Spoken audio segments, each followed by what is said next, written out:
The entire world is involved with COVID-19 and its devastating effect. One theory holds is that no industrialized country wants to accuse the other of COVID-19 because they're all involved in some sort of biological warfare. And to accuse one will open up a can of worms that not a single country want to expose themselves to any sort of information having to do with COVID-19. I hope that is wrong, because the implication is so devastating that it's really hard for my mind to wrap my thinking around such atrocity. So I will leave it alone. I don't know enough about it. But I do know that here in the United States, one of the major problems happens to be systemic racism. Now, we have been conditioned to believe that we ought not to think about that, and there's two schools of thought. One is that it should be encouraged. Racism should be encouraged, and as a matter of fact, political parties are based upon that idea. The other school of thought is that systemic racism is not good for the United States or the world. Here's what is happening. We get involved with it without even knowing that we're involved with it, because we embrace certain symbols, whether or not they're in the form of flags or perhaps signs. We embrace these symbols without even recognizing what we're doing. And we also embrace certain words that imply, as a matter of fact, that is very much in keeping with systemic racism without even knowing it. Here in the United States, one of the best ways to do that is through religion.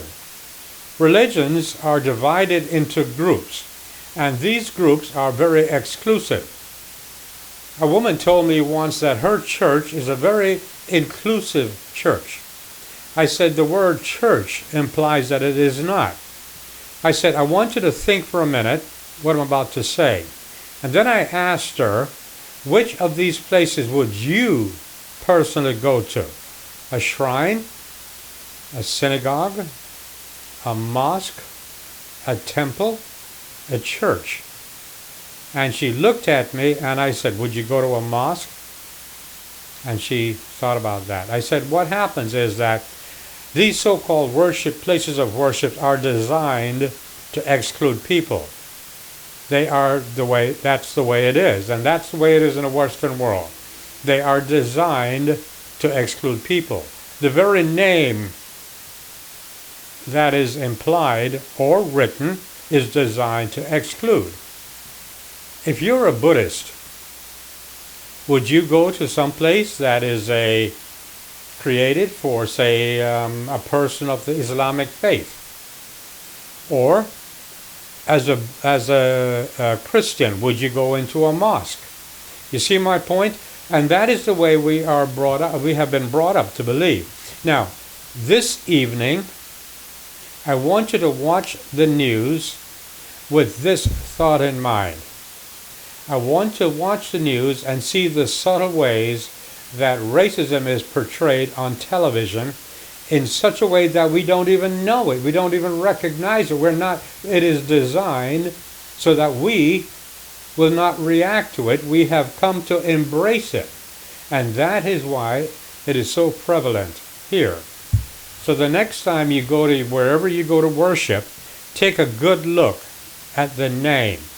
And you will say that